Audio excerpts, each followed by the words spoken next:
2022년 새해가 밝았습니다.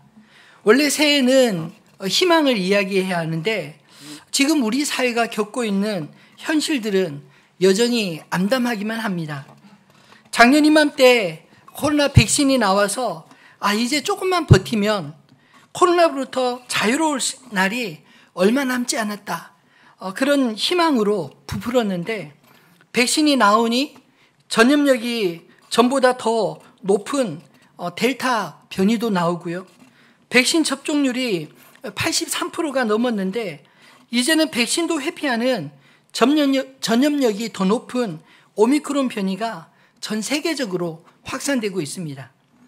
지금은 델타와 오미크론이 겹쳐 세계적으로 가장 많은 확진자가 발생하는 추세고 우리나라에서도 최근에 고령층을 중심으로 치명률이 최고로 기록하고 있습니다. 지금까지 코로나로 사망한 사람들이 우리나라에는 약 5,500명 정도인데 전 세계적으로 보면 무려 우리나라의 1,000배 정도인 550만 명 이상이 됩니다. 그동안 과학과 기술의 진보로 우리 인간이 모든 것을 컨트롤할 수 있다고 생각했는데 지금 지구촌 전체가 겪고 있는 환경 문제나 또 코로나와 같은 바이러스 앞에 우리 인간의 한계를 절감하고 있지 않나요? 인간이 이 지구의 주인이라고 생각하는 착각을 버리고 이제라도 겸손하게 우리 역시 지구의 일부분이며 동시에 잠깐 하나님께로부터 빌려 쓰는 존재라는 것을 깨달아야 하지 않을까요? 2년 동안 코로나와의 이 지겨운 싸움이 앞으로 얼마나 더 이어갈지 알 수 없는 이때 우리가 할 수 있는 것은 무엇일까요? 오늘 우리가 읽은 예레미야서의 말씀은 예레미야가 하나님의 뜻을 이스라엘에 선포했을 때 그 말씀을 듣기 싫어했던 시드기야 왕에 의해 예레미야가 감금된 상태에서 오늘 본문은 시작이 됩니다. 예레미야가 시위대 뜰에 갇히게 된 상황은 예레미야서 32장에서 이렇게 설명합니다. 3절 말씀을 한번 같이 읽어볼까요? 이는 그가 예언하기를 여호와의 말씀에 보라 내가 이 성을 바벨론 왕의 손에 넘기리니 그가 차지할 것이며 유다 왕 시드기야는 갈대아인의 손에서 벗어나지 못하고 반드시 바벨론 왕의 손에 넘겨진 바 되리니 입이 입에 대하여 말하고 눈이 서로 볼 것이며 그가 시드기야를 바벨론으로 끌어가리니 시드기야는 내가 돌볼 때까지 거기 있으리라. 여호와께서 이와 같이 말씀하시니라. 너희가 갈대아인과 싸울지라도 승리하지 못하리라 하셨다 하였더니 유다 왕 시드기야가 이르되 내가 어찌하여 이같이 예언하였느냐 하고 그를 가두었음이더라. 예레미야는 이스라엘과 시드기야 왕을 저주한 죄로 갇혔는 게 아닙니다. 하나님께서 그에게 주신 말씀 그대로 전했더니 시드기야 왕이 그 말씀을 듣고는 백성을 동요하고 저걸 이롭게 한다고 가둔 것입니다. 그렇게 예레미야가 아직 시위대 뜰에 갇혀있을 그때는 예레미야 자신의 불안한 상황과 또 이스라엘의 멸망을 앞둔 상황으로 미래가 참으로 참담했습니다. 이미 정해진 미래를 아는 것, 그것도 바벨론에 의해 이스라엘이 파괴되고 남은 자들은 포로로 끌려가게 될 것이란 미래에서 그들은 아무것도 할 수 없는 절망의 상황 아니었을까요? 차라리 모르면 좋았을 텐데 이미 하나님께서 말씀하신 대로 심판을 기다리는 그 심정이 어떠했을까요? 그런 상황에서 하나님은 예레미야가 감옥에 갇혀 있는 동안 두 번의 메시지를 주셨습니다. 첫 번째 메시지는 참으로 황당한 말씀이었습니다. 예레미야서 32장 6절로 15절 말씀을 보면 분명히 이스라엘이 망한다 그렇게 전하게 하신 하나님께서 예레미야의 숙부 살롬의 아들 하나멜에게서 그의 토지를 사라 그렇게 명하십니다. 그것을 사되 모두가 알 수 있도록 공증을 받아서 토기에 담아 오래도록 보존하라는 것입니다. 이 말씀을 잘못 듣고 행하면 예레미야가 딱 오해받기 쉬운 상황 아니겠습니까? 아니 하나님께서 이 나라가 망한다고 했는데 내 것도 되지 않을 땅을 사라고요? 또 사람들이 저희 이런 행동을 보면 뭐라 하겠습니까? 자기가 나라가 망한다고서는 땅값 떨어뜨려서 땅 투기한다. 그렇게 욕하지 않겠습니까? 이런 오해의 소지가 있는 행동을 하나님은 왜 예레미야에게 요구하셨을까요? 비록 이스라엘이 범죄하여 하나님의 심판으로 나라가 망하고 백성들이 바벨론의 포로로 잡혀가 뿔뿔이 흩어져도 하나님은 그들을 포로된 땅에서 다시 돌아와 그 땅을 찾게 하시겠다. 확실한 회복과 소망을 그들에게 알려주시기 위해 그 땅을 사라. 그리고 공중에서 보관하라. 반드시 그 땅을 다시 찾게 되리라. 그렇게 말씀한 게 아니겠습니까? 그러므로 예레미야가 산 땅은 비록 그가 살아서 취하진 못할지라도 그들의 후손들이 돌아와 찾게 될 땅이었습니다. 그것이 예레미야가 시위대 뜰에 갇혀 있을 때 주신 첫 번째 메시지였습니다. 그런데 여전히 시위대 뜰에 갇혀 있던 예레미야에게 두 번째로 여호와의 말씀이 임했습니다. 이 두 번째 말씀은 33장 전체를 걸쳐 말씀하고 있는데 오늘 본문에서는 그 서론격인 2절과 3절만 다루겠습니다. 시위대 뜰에 갇힌 예레미야나 멸망 직전의 이스라엘이나 아무것도 할 수 없는 그런 무기력한 시기에 하나님은 예레미야에게 뭐라고 말씀하셨을까요? 너는 내게 부르짖으라. 그렇게 말씀하셨습니다. 이렇게 절망적인 순간에도 하나님께 우리가 부르짖을 수 있는 그런 이유가 있다면 무엇일까요? 첫 번째 이유는 하나님이 이 역사의 진정한 주관자이자 주인이시기 때문입니다. 2절에 하나님은 예레미야에게 이렇게 말씀하십니다. 이를 행하는 여호와, 그것을 만들며 성취하는 여호와, 그의 이름을 여호와라 하는 이가 이와 같이 이르시도다. 하나님은 가만히 침묵하고 계시는 분이 아니라는 말씀입니다. 이 땅의 역사 가운데 친히 일하심을 말씀하십니다. 뿐만 아니라 하나님은 이 땅의 모든 것을 친히 계획하시고 그 뜻대로 성취하시는 하나님이십니다. 그리고 그 이름을 여호와라 하시는 것은 하나님은 자기 이름을 걸고 반드시 이루겠다. 그 의지를 말씀하고 있는 게 아닐까요? 이 2절의 말씀을 통해 역사의 주인 되신 하나님을 발견할 수 있게 되기를 바랍니다. 하나씩 다시 살펴보면 역사의 주인 되신 하나님은 행동하시는 분이십니다. 샤머니즘이나 또 다른 종교들의 신관과 기독교의 신관이 다른 점이 바로 이 부분 아닐까요? 인간이 만든 신의 한계는 인간의 소망을 대신 이루는 존재입니다. 그리고 자기의 소원을 성취하기 위해 신들에게 잘 보여야 하고요. 정성을 보여줘야 합니다. 한마디로 때를 써야 이루어준다고 믿는 것입니다. 그런데 오늘 예레미야를 통해서 계시하시는 하나님은 그런 분이 아니십니다. 단지 개인의 생사화복을 주관하시는 그 정도의 분이 아니라 이스라엘 역사뿐 아니라 세계 역사와 자연계의 모든 것이 하나님의 손이 미치지 않는 것이 없다. 그렇게 말씀하고 있습니다. 이를 행하시는 여호와라는 표현은 하나님은 가만히 손 놓고 방관하지 않으신다. 하나님의 뜻을 말씀하고 있는 게 아닐까요? 역사의 수레바퀴가 하나님의 섭리 속에 이루어지고 있음을 말씀하셨고 우리가 알고 있는 그대로 모든 말씀을 예레미야를 통해 말씀하신 그대로 역사를 통해 이루어졌습니다. 하나님은 모든 역사의 설계자이시며 성취하시는 분이십니다. 이스라엘이 지금 겪고 있는 일, 우연히 일어난 일이 아닙니다. 신명기에서 말씀하신 것 같이 그들이 하나님을 떠나 우상을 섬기게 될 때 어떤 일이 일어나게 될지 말씀하신 그대로 되었습니다. 사실 사사시대로부터 이스라엘은 끊임없이 하나님을 떠나 우상과 하나님 사이에 왔다 갔다 하는 그런 세월을 보내지 않았습니까?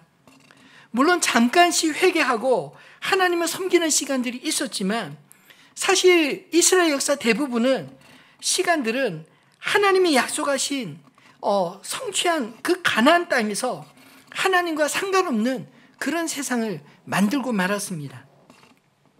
하나님의 심판을 선고하는 예레미야 시대까지 무려 1000년 동안 하나님이 기다려 오신 것 아시나요?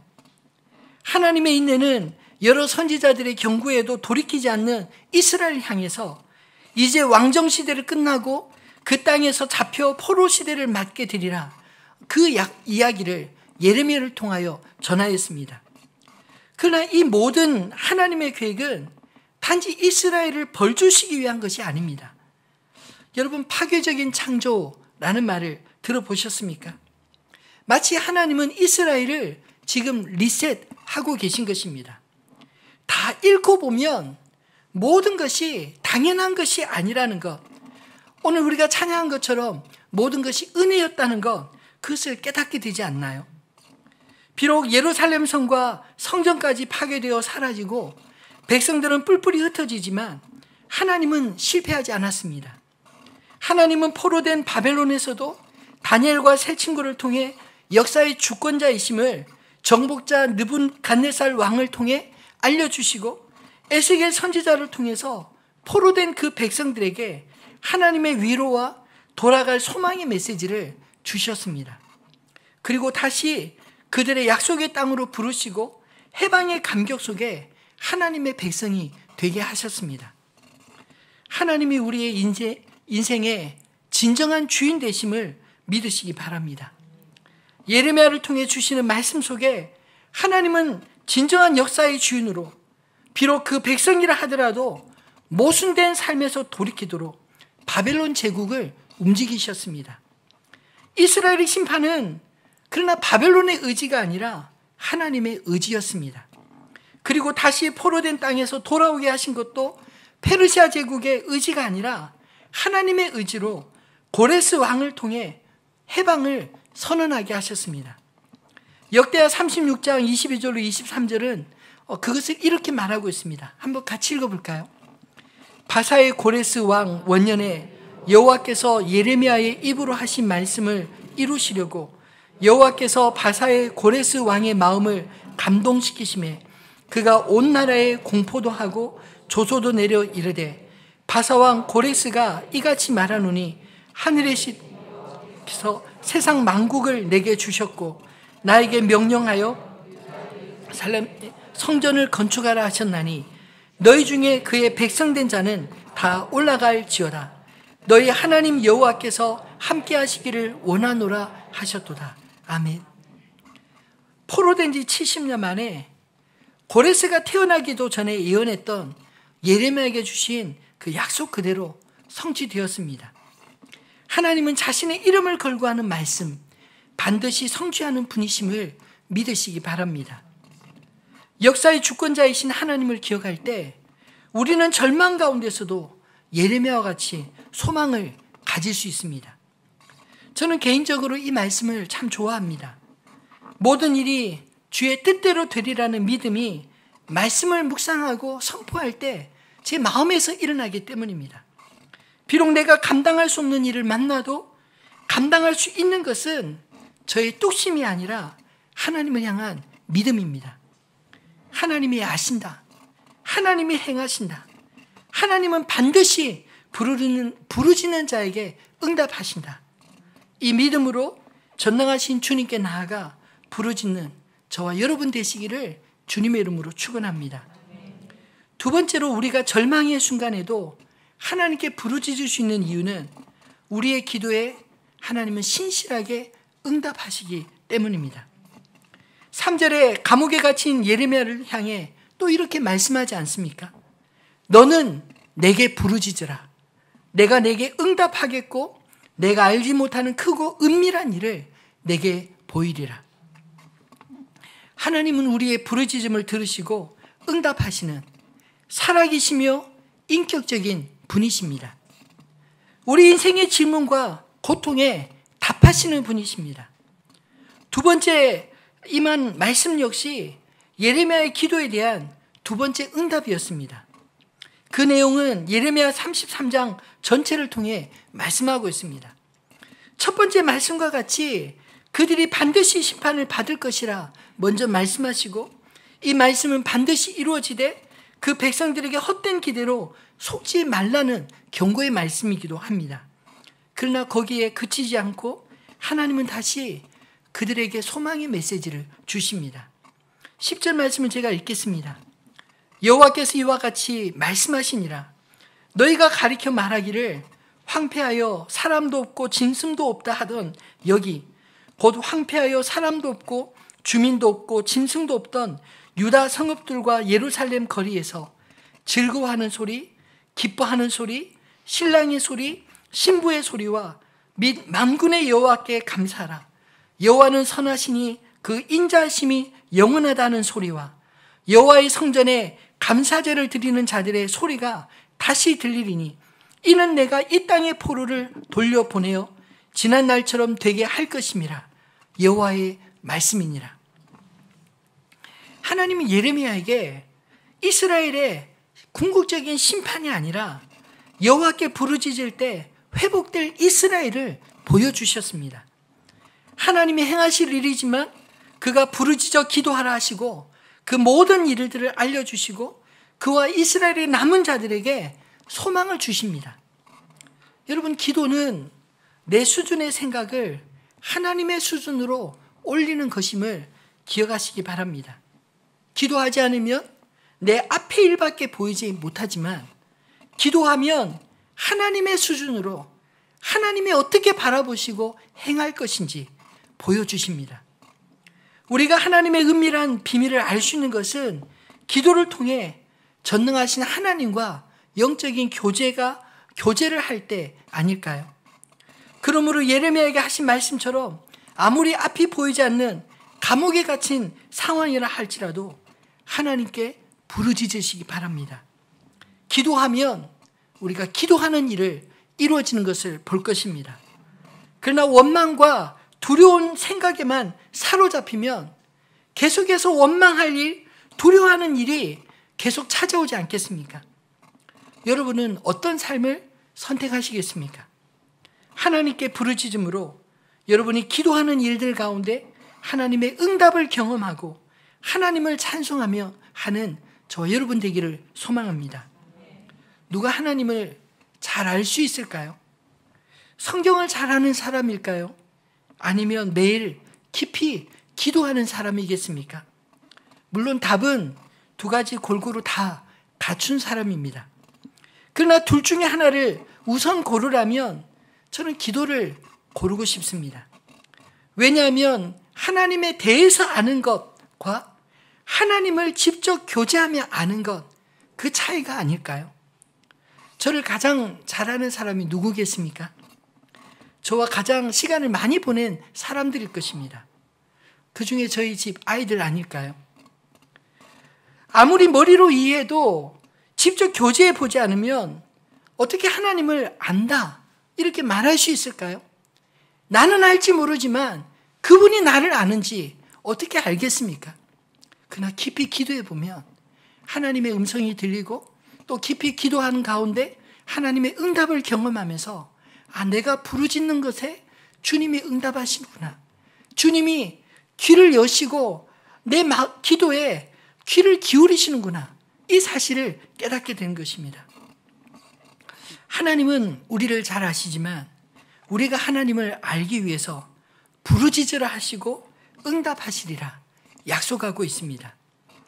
하나님과 교제할 때 우리의 관심은 나를 넘어 하나님의 관점으로 옮겨가게 됩니다. 우리가 절대로 상상할 수 없는 미래를 꿈꾸게 되고요. 그 일들이 이루어짐을 보게 될 거라는 말씀입니다. 하늘빛 우리 교회를 처음 개척할 때 아무것도 없어서 새벽마다 꿈꾸듯이 참 많은 기도를 드렸습니다. 주여 일꾼을 주옵소서. 하늘빛 우리 교회가 하나님의 교회 되게 하시고 하나님이 하시고 싶은 그 모든 일들을 마음껏 할 수 있는 그 사명을 감당하는 교회 되게 하여 주옵소서. 그리고 우리 미래 다음 세대를 위해 참 많은 기도를 드렸습니다. 근데 신기하게도요, 시간이 가면 갈수록 저희 기도가 또 공동체의 기도가 현실이 되어가는 것을 깨닫게 되었습니다. 우리는 미쁨이 없을지라도 우리를 위해 중보하시는 주님이 계시기에 우리가 제대로 구하지 못하는 것까지도 성령님께서 함께 중보해 주시고 모든 것을 합력하여 선으로 이끌어 주심을 믿으시기 바랍니다. 예레미야에게 부르짖으라 하신 하나님은 그분의 계획을 보이시고 이루시는 분이십니다. 완전히 파괴된 땅에 다시 전과 같이 하나님의 백성들이 돌아와 예루살렘 성전에서 하나님을 찬송하고 예배하는 그날이 올 것을 예레미야에게 부르짖을 때 약속을 주셨습니다. 그리고 그대로 역사 속에 이루셨습니다. 스스로 벗어나지 못하는 죄악을 심판을 통해 벗겨내시고 비로소 하나님을 알고 하나님께로 돌아올 백성들을 하나님은 친히 준비하시고 기다리신 것입니다. 내 힘으로 안 되는 일, 계산해도 안 되는 일이 있으십니까? 현실이 암담하면 암담할수록 더욱 기도하시기를 바랍니다. 의지적으로 안 되면 강제적으로라도 주님 앞에 나와 기도하시기 바랍니다. 저도 요즘 강제로 새벽을 깨워 기도하고 있습니다. 작년 한 해 교회적으로 여러 가지 어려운 일들이 많았는데 차마 성도님들께 다 말할 수는 없고 하나님께 기도할 뿐이었습니다. 기도하니 불편한 마음이 수그러들고 또 남은 동역자들과 함께 하늘빛 우리 교회를 섬길 수 있는 소망을 계속 주십니다. 기도하지 않으면 우리 현실적인 문제들만 보이지만 기도하면 이를 행하시는 여호와, 그것을 만들며 성취하시는 여호와, 그의 이름을 여호와라는 하나님을 보게 될 줄 믿으시기 바랍니다. 기도하면 내가 결코 꿈꿀 수 없는 미래, 하나님의 크고 은밀한 일들이 보여주시는 것입니다. 우리의 미래는 내가 아니라 하나님께 달렸음을 믿고 주님과 친밀한 교제로 나아가 주님의 나라와 의를 구하는 저와 여러분 되시기를 소망합니다. 말씀을 맺겠습니다. 우리의 소망을 하나님께 두고 사시는 저와 여러분 되기를 진심으로 축원합니다.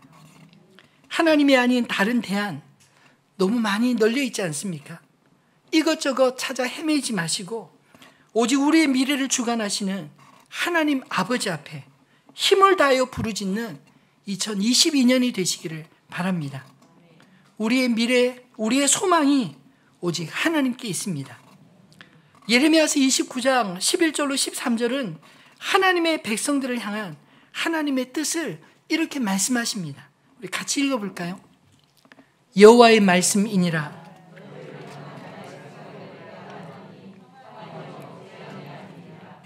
너희에게 미래와 소망을 주는 것이니라. 너희가 내게 부르짖으며 내게 와서 기도하면 내가 너희들의 기도를 들을 것이요 너희가 온 마음으로 나를 구하면 나를 찾을 것이요 나를 만나리라. 아멘.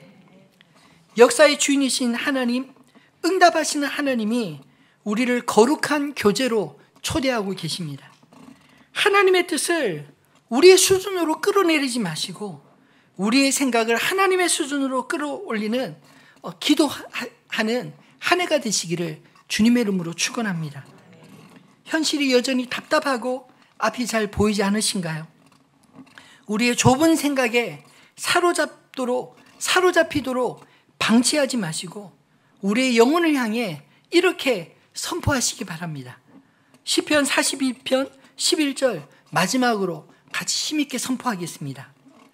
내 영혼아 내가 어찌하여 낙심하며 어찌하여 내 속에서 불안해하는가. 너는 하나님께 소망을 두라. 나는 그가 나타나 도우심으로 말미암아 내 하나님을 여전히 찬송하리로다. 아멘. 여러분 무엇을 소망하시나요?